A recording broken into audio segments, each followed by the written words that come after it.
We will not convene the hearing on the objections received by the County Clerk's Office for the petitions filed for the March 20th, 2018 primary election. We'll begin with the roll call. Christina Beesing, present. Matt Hartrick. Here. Angela Reiner. Present. James Snyder. Here. James Runyon. Here. Patricia Lyken. Present. Okay. Just a couple announcements. We would like for anybody that have their phones on them, which you probably shouldn't, have them silenced for no interruptions. At this time, I ask that Mr. Hartrick begin with the proceeding. Okay, thank you. We'll first address the objection for Snyder versus Runyon, and given the nature, I think we should begin with addressing the motion to strike and dismiss that's filed by Mr. Runyon. It outlines all of his objections in writing. I just want to confirm, is there anything you'd like to add or any argument you'd like to make orally, Mr. Runyon? No, just move that you make a decision on the fatal defects of the motion. Okay, thank you. Mr. Snyder, is there anything you would like to address orally concerning Mr. Runyon's motions to strike and dismiss your objection? Well, I got things I can say, but they tell me I don't live in the right precinct, so I can't do anything about it. Okay, thank you. That's what I've been told. I've got things I can document, but Okay. Well,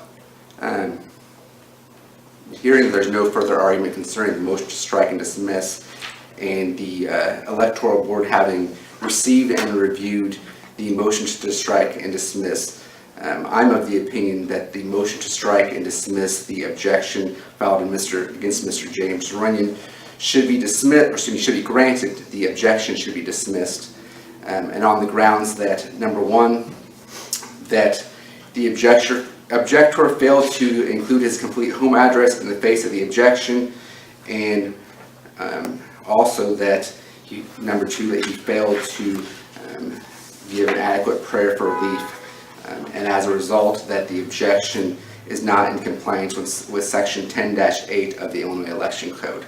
I might ask the other board members if they are in agreement with me. I am in agreement. I'm in agreement. So the electoral board grants the motion to strike and dismiss of Mr. Runyon, and the objection of Snyder versus Runyon is dismissed. And the electoral board will do a later have a written order granting the motion and dismissing the objection. Now I would like to move on to Snyder versus Lyken. There is also a motion to strike and dismiss that has been filed for that objection. Ms. Lyken, would you like to say anything other than what is in writing in the motion to strike and dismiss? No, I would just like a ruling on it. Thank you. Mr. Snyder, would you have anything you'd like to say in response to Ms. Lyken's written motion to strike and dismiss? I just think I can prove that she don't live where she says she's living on her. Okay.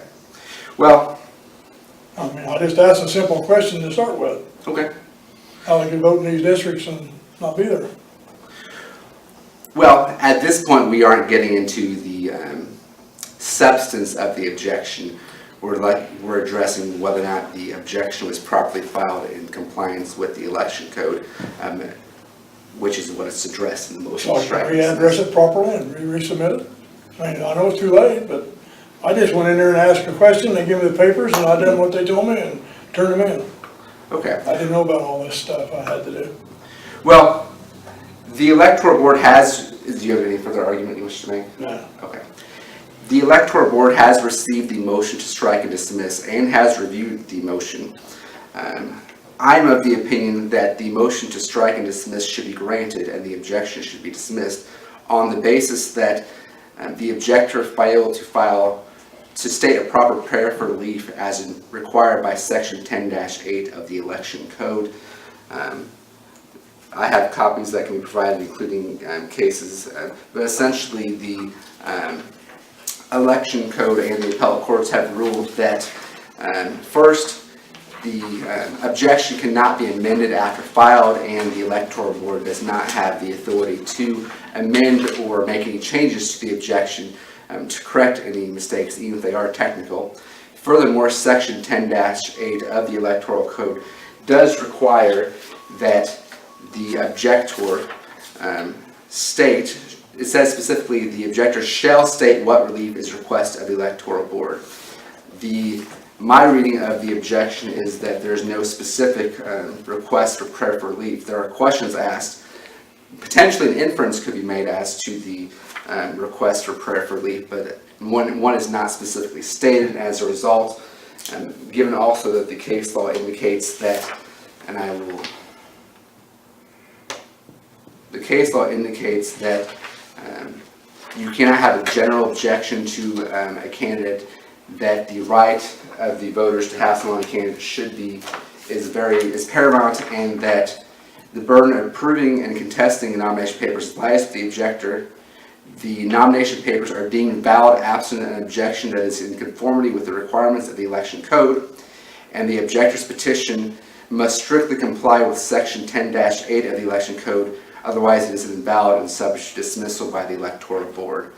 As a result, I'm of the opinion that the motion to strike and dismiss should be granted, the objection should be dismissed, and I would ask for the decision of the other electoral board members, and they're in agreement. I am in agreement. I am in agreement. And I'd also ask that all other pending motions be dismissed as moot. I agree. Okay, since there's no other business, I would move to adjourn.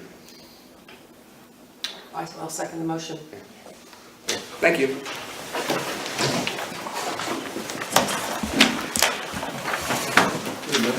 Good.